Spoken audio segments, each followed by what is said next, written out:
तकबीर में कलमा में नमाजों में अज़ा में, तकबीर में कलमा में नमाजों में अज़ा में, हाय नाम इलाही से मिला नाम मुहम्मद, हाय नाम इलाही से मिला नाम मुहम्मद। बोलें ववस्सैनल इंसाना बिवालिदैहि हमलतहु उम्मुहु वहनन अला वहनिन व फिसालुहु फी आमैन अनिश्कुर ली वलिवालिदैका इलैयल मसीह।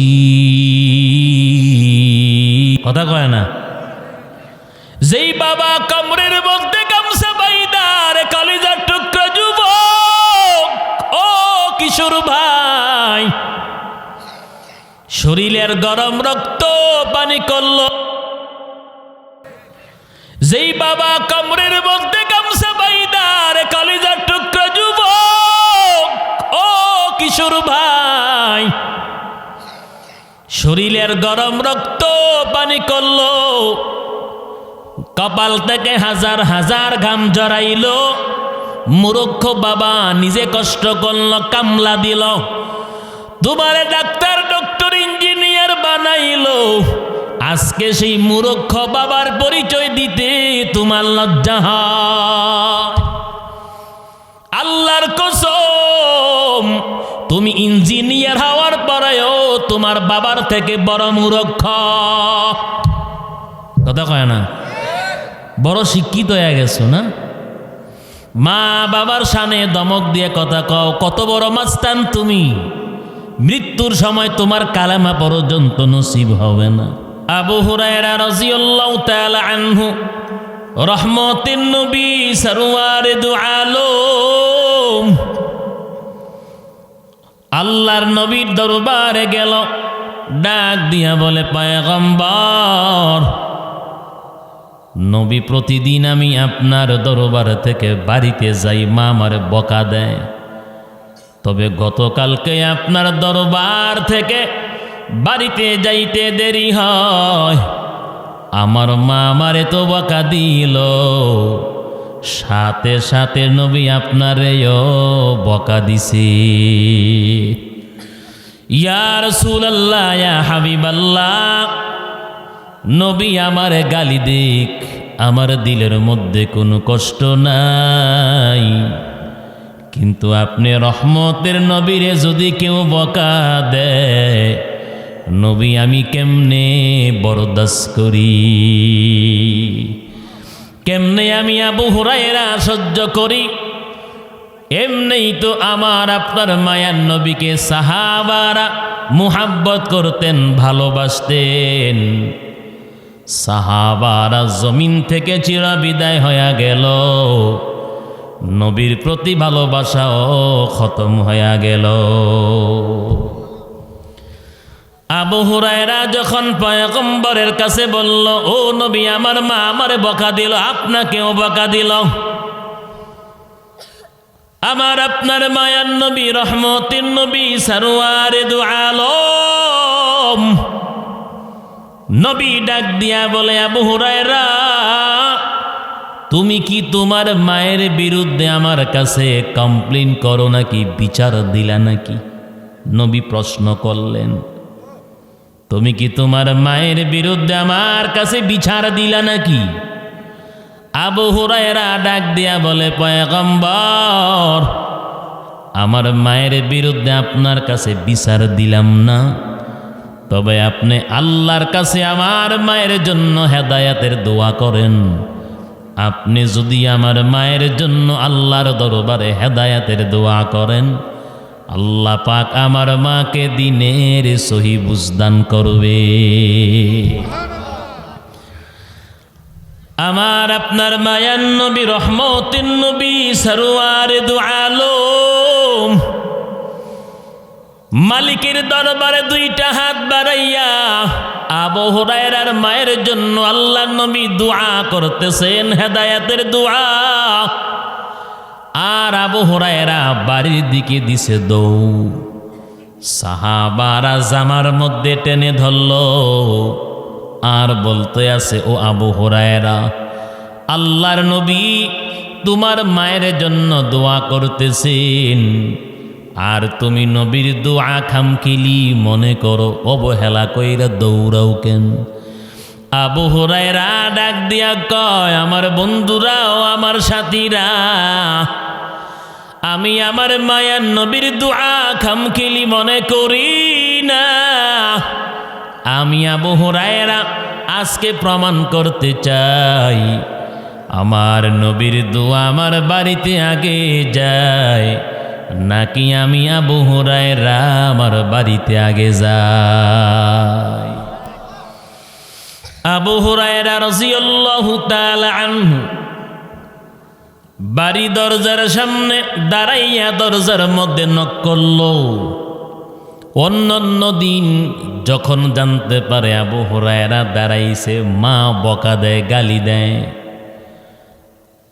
আজকে যখন দরজার মধ্যে নক করল, আবু হুরায়রার মা নরম সুরে কয়, কে আসছো? ও বাবা, আবু হুরায়রা আসছো নাকি? আবু হুরায়রা বলেন, আম্মা জান, আমি আসছি, আবু হুরায়রা আপনার সন্তান। আবু হুরায়রার মা দরজা খুলে দিল।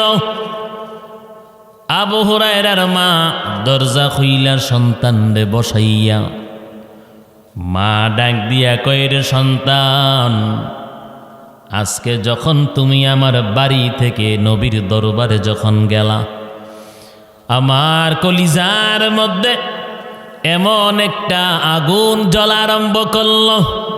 সেই কলিজার আগুন আমি ঠান্ডা করার জন্য, নিবাইয়া দেওয়ার জন্য মাথার মধ্যে পানি দিলাম, একাধিকবার গোসল করলাম, তাও আমার কলিজা ঠান্ডা হয় না।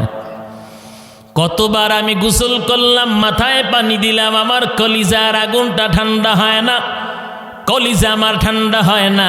আবু হুরায়রা, আমার মনটা চায় তুমি দৈনন্দিন যেই নবীর দরবারে যাও, সেই নবীর দরবারে গেলে আমার কলিজা ঠান্ডা হবে।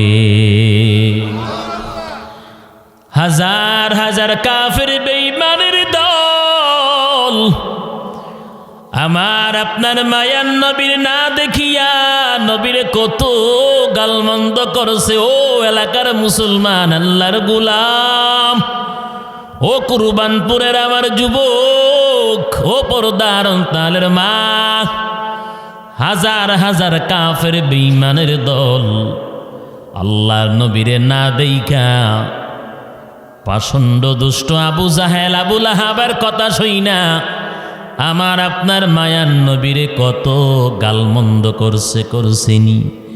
যখন মায়ার নবীর নূরানি চেহারা মোবারকটা একটা নজর দেখত, নবীর কাছে আসার জন্য পাগল হয়ে যাইত। আবু হুরায়রার মা ডাক দিয়া কয়, সন্তান, আমার মনটা বারবার বলতেছে দৈনন্দিন তুমি যেই নবীর দরবারে যাও, ওই নবীর দরবারে আমারে নিয়ে চলো। ওই নবীরে যদি একটা নজর দেখতে পারি, আমার কলিজা ঠান্ডা হয়ে যাবে। আবু হুরায়রা মনে মনে কয়, এমনে না, আমার মায়ার নবীর দোয়া কবুল হয়ে গেছে। বনের পশু চিনল যারে, চিনল না মানুষ তারে। কথা কোন ঠিক না বেঠি?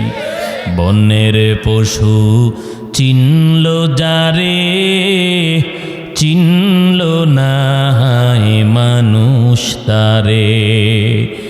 আল আহাদের ডাক দিলে তাই, আল আহাদের ডাক দিলে তাই, কাফের বেদিন পাথর মারে, চিনল না মানুষ তারে। বনের পশু চিনল যারে, চিনল না মানুষ তারে। আবু জাহেল লাহাবেরা মন্দ কাজে সবার সেরা আবু জাহেল লাহাবেরা মন্দ কাজে সবার সেরা আকাশ বাতাস কাঁদে তাদের আকাশ বাতাস কাঁদে তাদের হাজার হাজার অনাচারে চিনল না মানুষ তারে বনের পশু চিনল যারে চিনল না মানুষ তারে খেদমতে মা দর পে দর কুন সুবহ শাম তাকে বাসি দরুদ আলম নে কুনাম খেদমতে মা দর পে দর কুন খিতিয়ার তাকে বাসি দরুদ আলম বখতিয়ার। আমার আপনার মায়ান নবীর প্রিয় একজন সাহাবী রাইসুল মুফাসসিরিন আব্দুল্লাহ ইবনে মাসউদ রাদিয়াল্লাহু তাআলা আনহু মায়ান নবীকে প্রশ্ন করেন, সালতুন নবিয়্য সাল্লাল্লাহু আলাইহি ওয়াসাল্লাম আইয়ুল আমালি আহাব্বু ইলাল্লাহ, ও পয়গম্বর বলেন আল্লাহর দরবারে কোন ইবাদতটা শ্রেষ্ঠ, কোন আমলটা শ্রেষ্ঠ? আমার আপনার মায়ান নবী বলেন, ক্বালা আস-সালাতু আলা ওয়াক্তিহা, ওয়াক্ত মতো নামাজ আল্লাহর দরবারে শ্রেষ্ঠ ইবাদত। আবার প্রশ্ন করেন, কুলতু সুম্মা আইয়ু ইয়া রাসূলুল্লাহ, ও পয়গম্বর বলেন তারপর কোন ইবাদতটা আল্লাহর কাছে শ্রেষ্ঠ ইবাদত? 2 নম্বর পয়গম্বর আরবি বলেন, ক্বালা বিররুল ওয়ালিদাইন, মা বাবার খেদমত আল্লাহর কাছে শ্রেষ্ঠ ইবাদত। মনে কইরেন না বছরে একবার আইসা শহর থেকে বাড়ি আইসা গরু জবাই কইরা মা বাবারে খাওয়াইলে খেদমত হয়। মনে করবেন না মাসে একবার মোরগ পোলাও খাওয়াইয়া আপনি খেদমত করে ফেললেন। ও এলাকার মুসলমান, 1 গ্লাস পানির মাধ্যমে কিন্তু মা বাবার খেদমত করা যায়, যায়নি? কথা বলেন না কেন? এই যে প্রচণ্ড কনকনে শীত, এখন বর্তমানে শীত একটু কম, কথা কোন ঠিক না বেটি? গরমের একটা আবহাওয়া বিরাজমান করতেছে। ও নবীর উম্মত, যাদের ঘরে বৃদ্ধ শ্বশুর শাশুড়ি আছে, আমি আমার পর্দার অন্তরালের মা বোনদেরকে বলছি, এই শীতের মধ্যে বৃদ্ধ শ্বশুর শাশুড়িকে যারা দৈনন্দিন অজুর পানিটা গরম করে দিল, এটাই হলো প্রকৃত খেদমত। দৈনন্দিন গোসলের পানিটা যেই সমস্ত মা বোনেরা বৃদ্ধ শ্বশুর শাশুড়ির জন্য গরম করে দিল, আমি মনে করি গরু এবং মোরগ পোলাও থেকে এই খেদমতটা খুবই দরকারি। কথা বলেন না কেন? এই কনকন শীতের মধ্যে বৃদ্ধ শ্বশুর শাশুড়ির খাবারটা দৈনন্দিন যারা 3 বেলা গরম করে দিল, আমি মনে করি এর চাইতে বড় খেদমত হতে পারে না। কথা কয় না? কথা কয় না? ও নবীর উম্মত, বলেন তো কয়জনে যেই খেদমতের নাম বললাম, কয়জনে এই শীতের মধ্যে এমনি শ্বশুর শাশুড়ির খেদমত করলেন?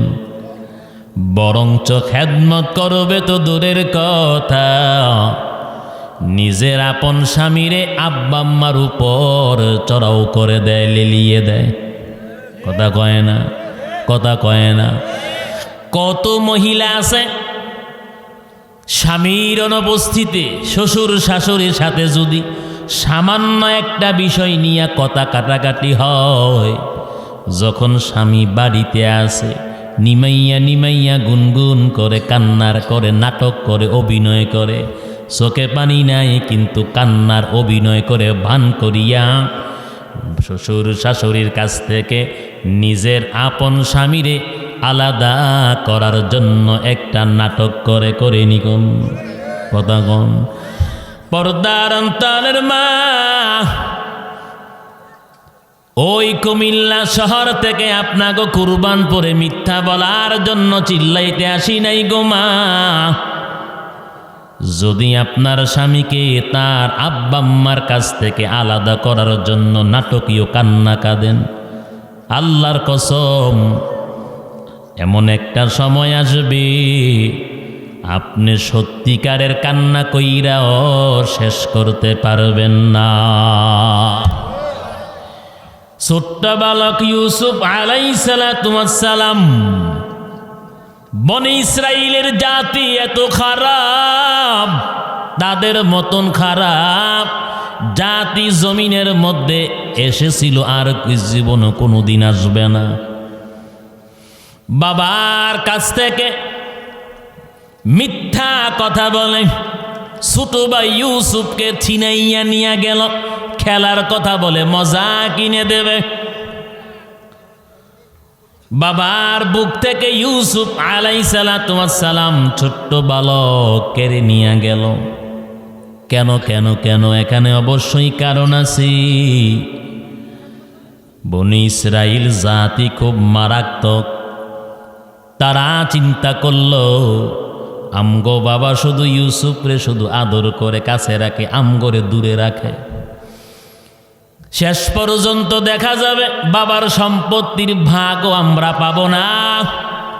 পথের কাঁটা হিসাবে তারা ইউসুফকে দেখলো, ইউসুফ এই পথের কাঁটা যদি সরাইয়া দিতে পারি তাহলে আমরা 10 ভাই বাবার নিকটে যাব, বাবার কাছে চলে যাব। বাবা সব সময় আমগরে কাছে রাখবে, আদর করবে। বাবার সয় সম্পত্তির ভাগ বাটারাও আমরা পেয়ে যাব। বাবার কাছ থেকে যেমনি করে হোক প্ল্যান করল, পরিকল্পনা করল, ইউসুফকে নিতেই হবে। খেলার মাঠে নেবে, মজা কিনে দিবে, খেলাধুলা করার কথা বলে নিয়ে গেল। নেওয়ার পর পরামর্শ করলো একবারে মেরে ফেলবে। তাদের মধ্যে একজন বলল, না, ছোট্ট মানুষ কিছুই বুঝে না, একটা কাজ করো, সামনে একটা অন্ধকূপ দেখা যায়, অন্ধকূপের মধ্যে ফালাইয়া দাও। যদি মরবে তো মরে গেল, বাঁচলে ভিনদেশের বণিকরা পানির তালাশ করতে গিয়ে যখন বালতি ফালাবে, পানি উঠানোর জন্য যখন পাত্র যখন ফালাবে, তোমরা দূর থেকে খেয়াল রাখবা ইউসুফ যদি সেই পাত্রের মধ্যে অথবা বালতির মধ্যে উঠা চলে যায়, এখানেও আমরা বণিকদের কাছ থেকে মোটা অঙ্কের টাকা নিতে পারো। জেন্ত না মাইরা অন্ধকূপের মধ্যে ফালাইয়া দিল। ফালাইয়া দেওয়ার পর আল্লাহ পাক তো জিব্রাইলকে পাঠাইয়া দিল। 10 ভাই তাকাইয়া দেখে সুন্দরভাবে দাঁড়াইয়াছে। সুবহানাল্লাহ কো ও নবীর উম্মত। আর গায়ের জামাটার মধ্যে কৃত্রিম রক্ত লাগাইয়া 10 ভাই বাবা ইয়াকুব আলাইহিস সালাতু ওয়াস সালামের সামনে সবাই একত্রিত হইয়া ঝাঁপাইয়া পড়ল, নাটকীয় কান্না আরম্ভ করল। নাটকীয় কান্না করে আর ডাক দিয়া কয়, বাবা পারলাম না, ক্ষুধার্ত বাঘের মুখ থেকে আমগো ছোট্ট ভাই ইউসুফকে বাঁচাইতে পারলাম না। ইয়াকুব আলাইহিস সালাতু ওয়াস সালাম এই কথা শোনার পর কান্না আরম্ভ করলো। ডাক দিয়া বলল, আমি তোমাদেরকে আগেই নিষেধ করেছিলাম আমার সন্তানকে আমার কোল থেকে নিবা না। আমার ইউসুফকে এরপরেও তোমরা জবরদস্তি কইরা আমার কাছ থেকে ছিনাইয়া নিলা। এবার 10 ভাই বলতেছে, বাবা ইউসুফরে আমরা খেলার মাঠে আমগো কাপড় চোপড় দিয়া মাঠের একটা পাশে তারে বসাইয়া আমরা দৌড় প্রতিযোগিতায় অংশগ্রহণ করলাম। আর কোন সময়ে জানি জঙ্গল আর একটা হিংস্র বাঘ আইসা আমগো ইউসুফ ছোট্ট ভাইরে খেয়ে ফেলল। বাবা জানি আপনি আমগো কথা বিশ্বাস করবেন না, কিন্তু দেখেন ইউসুফের গায়ের জামাটা আমরা কোনো রকম রাখছি, জামার মধ্যে রক্ত মাখা, বাবা ইয়াকুব আলাইহিস সালামের হাতের মধ্যে যখন রক্ত মাখা জামাটা যখন দিল, ইউসুফ আলাইহিস সালামের গায়ের জামাটা যখন বাবার হাতের মধ্যে দিল, বাবাও তো কোনো সাধারণ মানুষ না, তিনিও তো জবানার একজন পয়গম্বর। এবার বাবা ইয়াকুব আলাইহিস সালাম জামাটা হাতের মধ্যে নিয়া রক্তের গ্রান নাকের মধ্যে নিলেন। তিনি বুঝতে পারলেন এই রক্ত আমার ইউসুফের না। আর যখন জামাটা খুললেন, জামাটা খোলার পর দেখলেন জামার কোনো একটা দিক দিয়েও ছিঁড়া নাই। এবার লম্বা একটা নিঃশ্বাস ফেলাইয়া ডাক দিয়া বলে, ও জঙ্গলার কোন বাগে আমার ছোট্ট নিষ্পাপ ইউসুফরে খাইছ? আমার ছোট্ট ইউসুফরে জঙ্গলার কোন বাগে খাইলি? জামাটা পর্যন্ত কোনো একটা দিক দিয়াও ছিললি না রে বাঘ। ইয়াকুব আলাইহিস সালাম বলে, ও বাঘ, আগ থেকেই তোরে মনে হয় প্রশিক্ষণ দিয়া রাখছিল, এমন ভাবে আমার ইউসুফরে খাইলি, জামাটা পর্যন্ত কোনো একটা দিক দিয়াও ছিললি না। এই যে নাটকীয় কান্না কানল, এরপরে যখন আল্লাহ পাক কেনানের জমিন থেকে মিশরের খাদ্যমন্ত্রী যখন আল্লাহ বানাইয়া দিল, দুর্ভিক্ষ দেখা দিয়া দিল, যখন 10 বাইরে ইয়াকুব নবী পাঠাইয়া দিল ত্রাণ আনার জন্য, ইউসুফ নবী ত্রাণ দেয়, 10 বাইরে দেইকা চিনা ফেলল। এবার শর্ত লাগাইয়া দিল, এই খাবার শেষ হওয়ার পর আবার যখন সামনে ত্রাণ যখন তোমরা 10 ভাই নিতে আসবা, তোমাদের ছোট্ট ভাই বিনিয়ামিনকে সাথে করে নিয়ে আসতে হবে। বিনিয়ামিনকে যখন নেওয়ার জন্য বাবার কাছে যখন 10 ভাই কয়, বাবা বলতেছে না, এমনি তো আমার এক সন্তান ইউসুফরে আমার বুক থেকে নিয়ে বাঘের মুখে ঠেলে দিলা, আমি আমার সন্তান বিনিয়ামিনকে দেব না। 10 ভাই কয়, বাবা বিনিয়ামিনকে যদি না দেন মিশরের খাদ্যমন্ত্রী আমগরে খানা দিত না। বিনিয়ামিনকে যখন নিয়ে গেল, বাবা ইয়াকুব নবী কান্না করতেছেন, না জানি আবার কোন বাঘের মুখে আমার বিনিয়ামিনকে দিয়া দেয়। বিনিয়ামিনকে বুঝাইয়া মিথ্যা একটা চক্রান্ত কইরা কোনো রকম 10 ভাই থেকে আলাদা করে দিল, আটকাইয়া দিল। যাও যাও, তোমরা আব্বা আম্মা যতক্ষণ না পর্যন্ত মিশরের জমিনে না আসবে ততক্ষণ পর্যন্ত ছোট্ট ভাই বিনিয়ামিনকে ছাড়ব না। এবার ত্রাণ মাথার মধ্যে, ওই যে আগে নাটকীয় কান্না করছিল, এবার শুধু হুদাই কান্না করে, চোখ থেকে পানি ছেড়ে কান্না করে, বাবার সামনে গিয়ে দাঁড়াইয়া শুধু কান্না করে, কান্নার জন্য জবান দিয়ে কিছুই বলতে পারতেছে না। ডাক দিয়া কয়, 10 ভাই তোমরা সুন্দর সুস্থভাবে আসলা, আমার ছোট্ট সন্তান বিনিয়ামিন কই? আমার ওই সন্তানকে না জানি তোমরা মেরে ফেলেছো। ইয়াকুব নবী বাস করিতেন কেনানে, সবার চাইতে ভালোবাসতেন ইউসুফকে।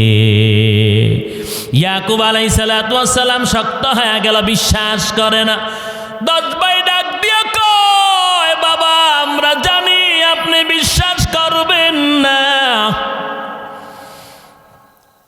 মিশরের খাদ্যমন্ত্রী শর্ত লাগাইয়া দিল, যতক্ষণ না পর্যন্ত আপনারা না যাবেন ততক্ষণ পর্যন্ত আমগো ছোট্ট ভাই বিনিয়ামিনকে ছাড়বে না। শুধু কান্না করে, ওই যে নাটকীয় কান্না, একবার কাঁদছে, এবার পুরা মাস 12 মাস শুধু কান্না করে। আমি এই জন্য বলছিলাম, ও পর্দার অন্তরালের মা, নাটকীয় কান্না করে, কান্নার ভান করে অভিনয় করিয়া যুবকটারে তার আব্বা আম্মার কাছ থেকে আলাদা করবেন না। কি ওয়াজ বুঝাইতে পারছিনি? এই কথা বুঝছেন?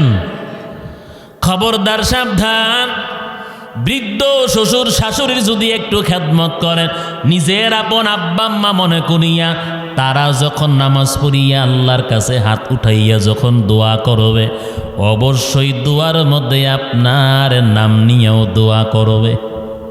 কথা কয় না? দোয়া করবে।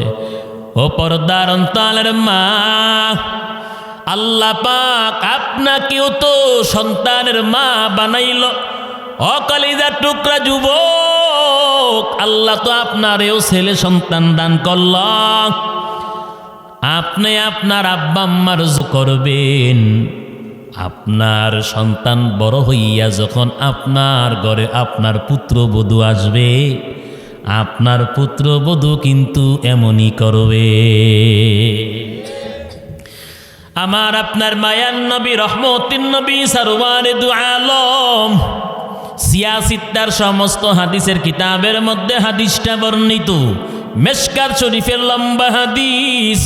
মায়ান নবী, রহমতের নবী, সরওয়ারে দু আলম বলেন, ওই সন্তান, যেই সন্তান আব্বা আম্মার কলিজার মধ্যে আঘাত দেয়, মা বাবার কলিজা চৌচির করে, মা বাবার সামনে বেয়াদবি করে, এমন বেয়াদব সন্তান যদি সে বড় ইমাম হয়, মুফতি মুহাদ্দিস হয়, আলোচক বক্তা হয়, হাফেজ হয়, আলেম হয়, যদি সে মেম্বার চেয়ারম্যান হয়, ইঞ্জিনিয়ার, ডাক্তার, ডক্টর, কবি, সাহিত্যিক, বিজ্ঞানী হয়, বলে সন্তান যদি খানায়ে কাবার ইমাম হয়, মদিনা মসজিদের ইমাম যদিও হয়, ওই সন্তান যত বড় হাজি সাহেব হয় না কেন, আব্বা আম্মার কলিজার মধ্যে যদি আঘাত দিয়া থাকে, তার একটা ইবাদত আল্লাহর দরবারে কবুল হবে না।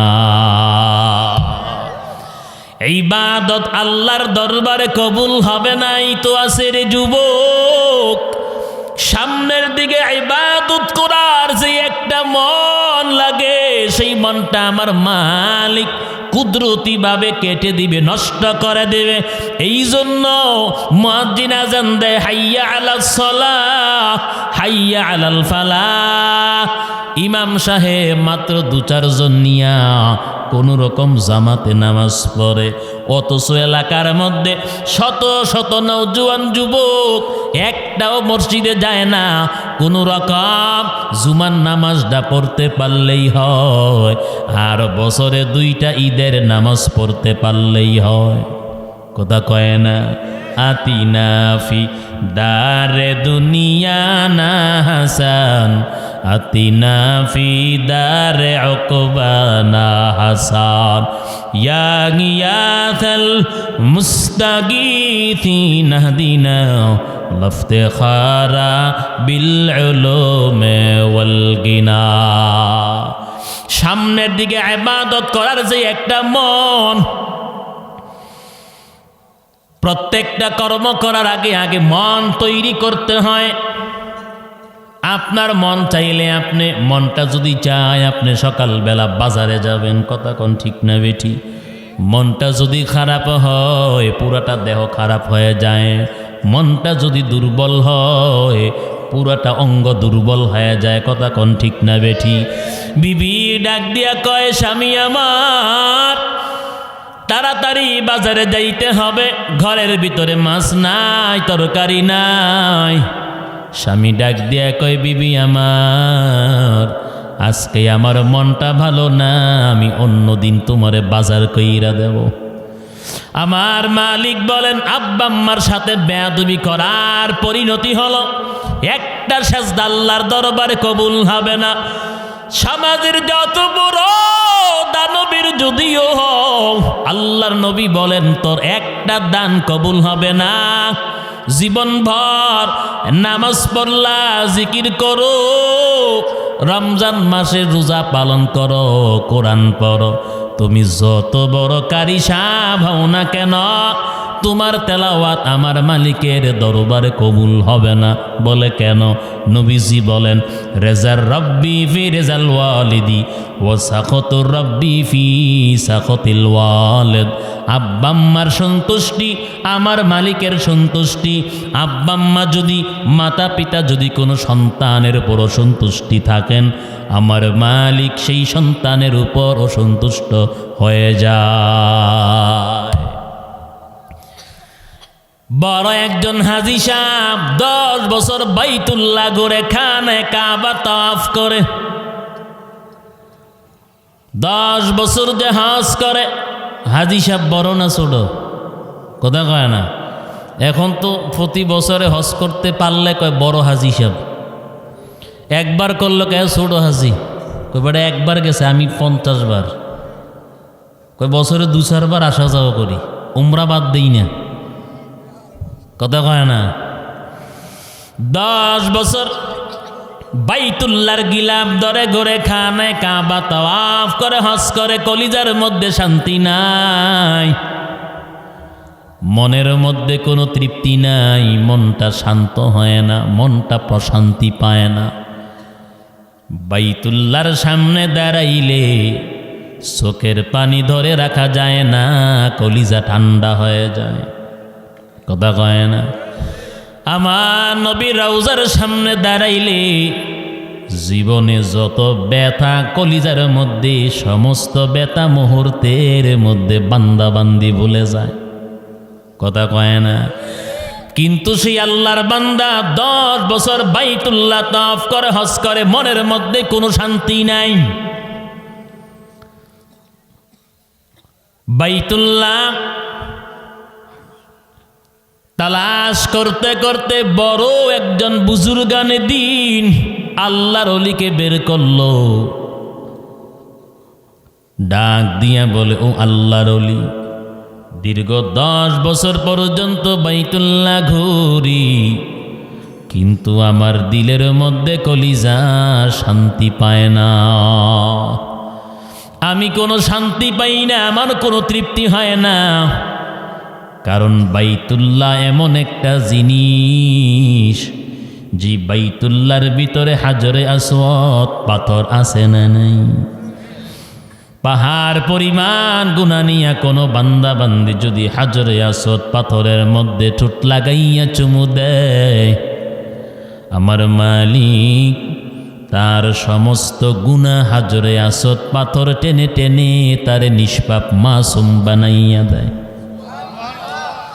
হাজরে আসওয়াদ পাথর আমাগো আদি পিতা আবুল বাশার আদম আলাইহিসসালাতু ওয়াসসালাম যখন জান্নাত থেকে আসেন, জান্নাতের ভিতর থেকে সাদা জান্নাতি পাথরটা নিয়ে আসলেন। পাথরটা ছিল সাদা। গুনাহগার বান্দা বান্দির গুনাহ টানতে টানতে সাদা পাথরটা হয়ে গেল কালা। হাজরে আসওয়াদ তো এখানে গেলে দাঁড়াইলে শান্তি হবে না, তো শান্তি কি যাত্রার প্যান্ডেলে হবে? কথা কয় না। গাঁজা খাই লইব? কথা কয় না। বিড়ি খাই লইব? বাউলি গান শুন লইব? কারণ কি, কেন শান্তি পাই না? আল্লাহর ওলির কাছে বলল, একটু দেখেন কেন আমার কলিজা ঠান্ডা হয় না, কেন আমি শান্তি পাই না। আল্লাহর ওলি 2 রাকাত নামাজ পড়িয়া মুরাকাবা মুশাহাদায় বসলেন। এবার কিছুক্ষণ পর ডাক দিয়া বলে, আল্লাহর বান্দা যুবক, আমি আগে জানতে চাই তোমার আব্বা আম্মা জীবিত আসেনি? কয় আমার আব্বা আম্মা জীবিত আছেন।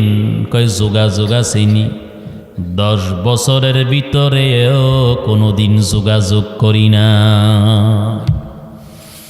10 বছরের ভিতরে কোনো যোগাযোগ নাই। বলে কেন যোগাযোগ নাই? আমি একজন সুন্দরী নারীকে বিয়ে করলাম। আমার সুন্দরী নারী, আমার সুন্দরী স্ত্রী, আমার সেই বিবি আমার আব্বা আম্মার একটা সেকেন্ডের জন্য বরদাস্ত করতে পারে না। আমি এই সৌদি আরবের মধ্যে আসার আগেও আমার বিবি আমাকে বলল, তুমি কি আমাকে তোমার সাথে চাও নাকি তোমার আব্বা আম্মারে চাও? যদি তোমার সাথে তোমার মা বাবারে রাখো তাহলে আমি আমার বাবার বাড়ি চলে যাব, আর যদি আমারে চাও তাহলে তোমার আব্বা আম্মারে ত্যাগ দিতে হবে। বলো তুমি কোনটা করবা? এবার আমি আমার আব্বা আম্মাকে পুরাতন ছোট্ট কুড়ের ঘরের মধ্যে রাইখা বিবির জন্য নতুন একটা বাড়ি তৈরি করিয়া এই প্রবাসের জমিনে আসলাম। আসার সময় আমার বিবি আমার কাছ থেকে ওয়াদা নিছে, আজ থেকে জীবনেও কোনো দিন আব্বা আম্মার সাথে টেলিফোনের মাধ্যমেও যোগাযোগ করা যাবে না। এবার আল্লাহর ওলি ডাক দিয়া বলে, নওজোয়ান যুবক, মুরাকাবা মুশাহাদা করে যা বুঝলাম, মায়ার নবী তো ১৫০০ বছর আগে হাদিস বর্ণনা করলেন। আল্লাহর নবী তো বলেছেন, যেই সন্তানের উপর আব্বা আম্মা অসন্তুষ্ট থাকবে, যেই সন্তানের উপর মা বাবা নারাজ থাকবে, ওই সন্তানের কোনো ইবাদত আল্লাহর দরবারে কবুল হবে না।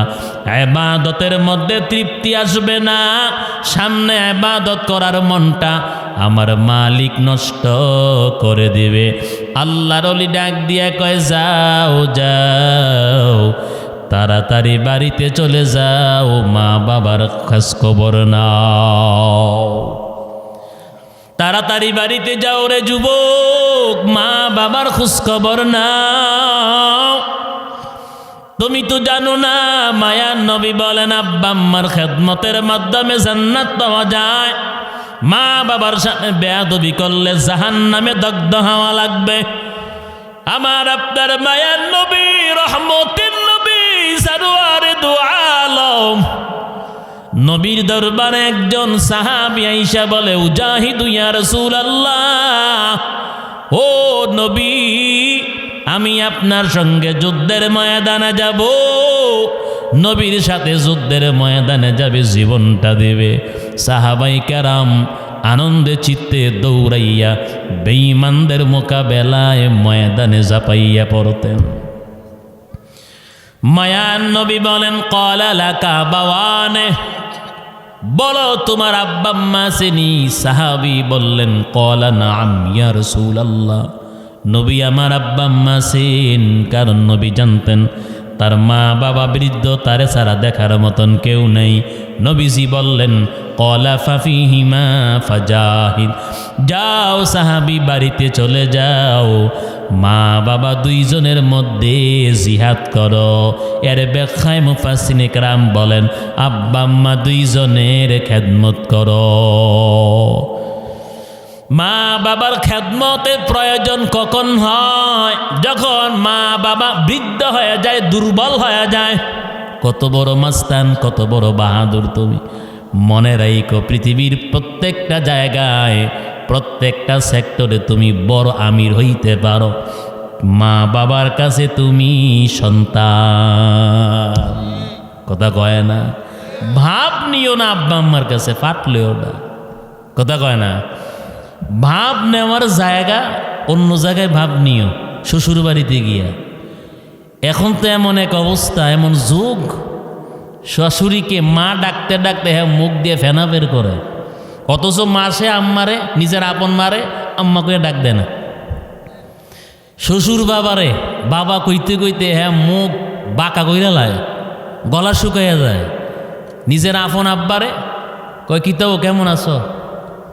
কইনি, কয়বাডারে কইলাম, এটা আইন না দেওয়ার জন্য এখনো আনলো না। এবাডা শুনছেন, বাপ এখন এবাড হয়ে গেছে। কি তো বাজারে যাও না? আর শ্বশুরে কি কয়, আব্বা ভালো আছেননি? কয়নি। কাম্মা কতদিন ধরে বলতেছি আপনারা আমাদের বাড়িতে আইসা বেড়ানোর জন্য, আম্মা কইতে কইতে এত সুন্দর কইরা হ্যাঁ নিজের মা আরও এমনি ডাক দেয় না। হ্যাঁ কি শিক্ষিত? কথা কয় না। এলাকার গণ্ড মূর্খ এমন শিক্ষিত থেকে তার মা বাবারে বেশি খেদমত করে আসেনি। বৃদ্ধাশ্রমের মধ্যে যতটা আব্বাম্মা দেখবেন তাদের সন্তান প্রতিষ্ঠিত, লক্ষ টাকার মালিক, কোটি টাকার মালিক, ঠিক না বেঠি? ঠিক না বেঠি? কিন্তু এলাকার একটা কালো ছেলে দিনমজুর, সেও তার আব্বাম্মার খেদমত করে। সুবহানাল্লাহ কোন আসেনি? আবার অনেকে মরে না দেখা কয় হুজুর এমন দোয়া ফরেন তাড়াতাড়ি জানি আল্লাহ বিদায় করে। মরে না দেখে চিন্তা করছেন নি? আমার মনে হের কাছে যদি কোনো মেশিন থাকতো, হ্যাঁ তাহাজুতের সময় মারতো, ঠিক না বেঠি? এই সময় সবাই ঘুমাই থাকে। আল্লাহ পাক জীবনের মূল কষ্ট মায়ের, প্রসব বেদনা। বলবো না? কষ্ট হইতেছে আপনাদের? জীবনের মূল কষ্ট মায়ের, প্রসব বেদনায়, সাত আসমান সাথে জমিন তখন মায়েরই মাথায়। জীবনের মূল কষ্ট মায়ের, প্রসব বেদনায়, সাত আসমান সাথে জমিন তখন মায়েরই মাথায়। এমন মাকে কেমনে আজি, এমন মাকে কেমনে আজি যাব আমি ভুলিয়া। ও আমার প্রাণের মা, মা গো মা, কোথায় গেলে মোরে ছাড়িয়া। জনম দুঃখী এতিম আমি, চাই না কেহ ফিরিয়া। আমি যখন ছিলাম আমার মায়ের উদরে, চলাফেরা করলেন যে মায় কত কষ্ট করে। আমি যখন ছিলাম আমার মায়ের উদরে, চলাফেরা করতেন যে মায় কত কষ্ট করে। আমার সুন্দর মুখ দেখে মায়ের, আমার সুন্দর মুখ দেখে মায়ের, ব্যথা যায় যে ভাসাইয়া। ও আমার প্রাণের মা, মা গো মা, কোথায় গেলে মোরে ছাড়িয়া। জনম দুঃখী এতিম আমি, চাই না কেহ ফিরিয়া। আল্লাহ পাক বলেন, দুনিয়ার মানুষকে আমি আল্লাহ আদেশ করলাম এই মর্মে, তোমরা তোমাদের মা বাবার শুকুর আদায় করো, কৃতজ্ঞতা আদায় করো। আল্লাহ পাক বলেন, তোমার মা 10 মাস 10 দিন গর্ভে ধারণ করে কতই না যন্ত্রণা ভোগ করলো। 10 মাস 10 দিন একটা সেকেন্ডও কিন্তু কম না যদি সেই সময়টা যন্ত্রণার মধ্যে থাকি। বলা হয় সুখের সময় তাড়াতাড়ি অতিবাহিত হয়, দুঃখের দিন রাত কিন্তু কাটে না। কথা কোন ঠিক না বেঠি? সুখের দিন রাত কিন্তু খুব তাড়াতাড়ি চলে যায়। যখন আপনি একটা মুসিবতে থাকবেন, বিমারে আক্রান্ত হইয়া যখন নিজের ঘরের অথবা হসপিটালের বেডের মধ্যে শুয়ে থাকবেন, আর যখন আপনার অঙ্গ প্রত্যঙ্গ যন্ত্রণা হবে, দেখবেন আপনার একটা সেকেন্ড সময় তখন একটা ঘন্টা আপনার কাছে মনে হবে। যেই আপনার মা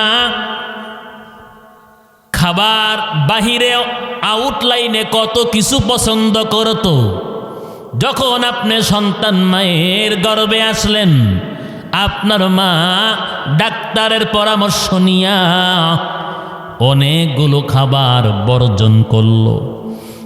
ডাক্তারকে ডাক দিয়া কয়, ডাক্তার আমার সন্তানের যেন ক্ষতি না হয়, এমন জাতীয় সমস্ত খাবার আপনি লেখা দেন, আমি খাবো না। কারণ এই খাবার খাইলে যদি আমার গর্ভের বাচ্চার যদি ক্ষতি হয়, ওই মা ভালো ভালো কিছু খাবার বর্জন করে সন্তান তোমার কথা চিন্তা কইরা, আর সন্তান তুমি দুনিয়ার জমিনে আসিয়া মারে বকা দাও, মারতে যাও, বিবির কথা শুনিয়া ঘরটা পর্যন্ত আলাদা করে দাও। আল্লাহর কসম, এই অবস্থায় যদি তোর মরণ হয়, আল্লাহর রব্বুল আলামিন জাহান্নামের আগুনের মধ্যে দগ্ধ করবে। আল্লাহ পাক বলেন, 2 বছর তোমার মা স্তন থেকে দুধ পান করাইল। কয় বছর? তাহলে বোঝা গেল আল্লাহর আদেশ 2 বছর একজন মা তার সন্তানকে স্তন থেকে দুধ পান করাবে। বেশি করলে অসুবিধা নাই, তবে যদি অনেকে ইচ্ছাকৃতভাবে, অনেক মহিলারা নিজের শরীর ভেঙে যাবে, দুর্বল হয়ে যাবে, ওই 6 মাস খাওয়াইয়া আলগা খাবার খাওয়াইনি। মনে রাখবেন মা বোনেরা, ইচ্ছাকৃতভাবে অসুস্থতা যদি কোনো বিমার অথবা অসুবিধা যদি না হয়, কোনো সমস্যা যদি না থাকে, আপনি যে অল্প সময় আপনার সোনামণির স্তন থেকে দুধ খাওয়াইলেন, মনে রাখবেন আপনার প্রতিও তার অল্প ভালোবাসা হবে। কথা বুঝেন না? ভালোবাসা কম হবে। কি হবে? ভালোবাসা কম হবে, মোহাব্বত কম হবে। এই জন্য দেখেন না, শহরে বন্দরে আলগা খাওয়াইয়া ওই দেখা যায় ছেলে 6 মাসও মার খবর লয় না, বাবা সারা বিভিন্ন জায়গায় লেখাপড়া করতেছে, ফোনও দেয় না, কোনো কিছুই না। অথচ গ্রামগঞ্জের একটা ছেলে চট্টগ্রাম গেছে চাকরিতে, ঢাকাতে গেছে, ও রাস্তায় থাকতেই মারে বারবার ফোন দেয়। সুবহানাল্লাহ কন্যা যাইয়াও কাজে হাত দিয়েও মারে ফোন দেয়নি। 1 সপ্তাহে অনেকবার ফোন দেয়, কয় মা তোমার ছাড়া ভাল লাগে না। এই ভালোবাসাটা কোথা থেকে আসলো? ওই যে মা 2 বছর 3 বছরও এই সন্তানটারে দুধ খাওয়াইছে। সুবহানাল্লাহ কন্যা। এই জন্য আমার মা বোনদেরকে বলি, অসুবিধা যদি না হয়, অসুস্থ অথবা সমস্যা যদি না হয়, 2 বছর কমপক্ষে আপনার সন্তানটারে স্তন থেকে দুধ পান করাইবেন। এটা কার আদেশ? আল্লাহর আদেশ। মনে থাকবে ইনশাআল্লাহ। আল্লাহ পাক বলেন, 2 বছর তোমার মা তোমার স্তন থেকে দুধ পান করাইল, ওই মায়ের শুকর আদায় করো, কৃতজ্ঞতা আদায় করো, আমি মালিকের কৃতজ্ঞতা আদায় করো। কৃতজ্ঞতা বলতে কি বুঝায়? তাদের খেদমত করো, সেবা করো। আল্লাহ পাক বলেন, ইলাইয়াল মাসির, মনে রাখো আমি আল্লাহর আদালতে সবাই হাজিরা দেওয়া লাগবে। আমার আপনার মায়ার নবী বলেন, ক্বালা রাসূলুল্লাহ সাল্লাল্লাহু আলাইহি ওয়াসাল্লাম, লা তাদখুলুল জান্নাতা মান্নানু ওয়ালা আকু ওয়ালা মুদমিনু খামার। 3 শ্রেণীর মানুষ আল্লাহর তৈরি, জান্নাত পাবে না। কয় শ্রেণীর মানুষ? আমার আপনার মায়ার নবী বলেন, মদ পানকারী, যারা মদ পান করে, এই মদ পান করা অবস্থায় যদি তার মরণ হয়, মৃত্যুর পর আল্লাহর তৈরি জাহান্নামে দাখিল হবে। আল্লাহর তৈরি জান্নাত হবে না, জাহান্নামের মধ্যে দাখিল হবে মদ পানকারী। খবরদার, সাবধান। বর্তমান প্রত্যেকটা থানা, ইউনিয়ন, ওয়ার্ডে ওয়ার্ডে মদ পানকারী গাঁজাখোর আছে না নাই? ছোট ছোট ছেলেরা বিড়ি খায় না, গাঁজা খায়। 12 বছর, 14 বছর, 16 বছরের ছেলেরা গাঁজা খায়, গাঁজা আবার বেচা কিনাও করে। কপাল কি এমনিই ফুলল? আগে দেখতাম বাবার যদি সামনে অথবা চাচা মুরব্বী এমন লোক যদি সামনে পড়ে আর যদি ভাতিজায় বিড়ি খায়, হয়তো ফালাইয়া দিত, দৌড় দিয়ে একটা সিফার মধ্যে ঢুকে যাইত। কথা কয় না? এখন আলেমগোর সামনেও হ্যাঁ লম্বা টান দেয়, দেয়নি টান। আর ইডের বাট্টার সুঙ্গা দিয়ে যেমনি ধোয়া বার হয়, খালি বের হয়। কিরে এত দোয়া তোর ভিতরে কি দোয়ার ফ্যাক্টরি বেড়া? এত দোয়া করতে গেল? চিন্তা করেন। আমি 9 বছর ইন্ডিয়া ঘুরছি। কয় বছর? 2 বছর আমার ভিসার উপর মামলা দিয়ে রাখছি। আপনারা বিশ্বাস করবেন কিনা বলে জানি না, ইন্ডিয়া তো এটার ফ্যাক্টরি, এটা তৈরি হয়, ওইখানে জন্ম হয়, ঠিক নেই? মাদক যত কিছু আছে যাই বলেন, হেরাও রাস্তার মধ্যে হাইটে আমি বিড়ি খাইতে কাউরে দেখি নাই। রাস্তায় হাইটে আমগো বাংলাদেশের মধ্যে যেমনে খায় ওপেনলি, বিড়ি খাইতে আমি দেখি নাই। বিড়ি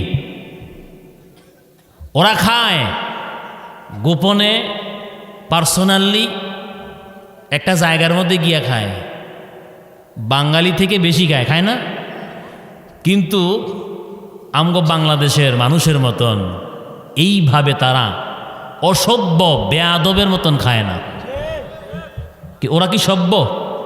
কি আপনাদের মতে কি সভ্য ওরা? আপনি বিশ্বাস করবেন না, কোনো একটা দোকানে যে এক কাপ রং চা খাবো এই সুযোগও নাই। একজনে পুরা দোকান দখল করে লাইছে। হ্যাঁ, মনে করেন যে পশ্চিম পাশে বসছে, বিড়ি টান দিয়ে যে দোয়া সারে, পুরা দোকান ব্লক, ঢুকমু কেমনিটার ভিতরে, এমন অবস্থা। যে যেটা খাইছে ছাইরা দেন। পান খাওয়ার অভ্যাস করেন, জর্দা জামাল ছাড়া পান খাওয়ার অভ্যাস করেন। এই যে বিড়ি খাইতেছেন, বিড়ি তো খায় না। এক সিনজি ড্রাইভার আমারে কয় হুজুর, আমি বিড়ি টিড়ি খাই না, আমি এটা পছন্দ করি না, তবে একটু গাঞ্জা খাই।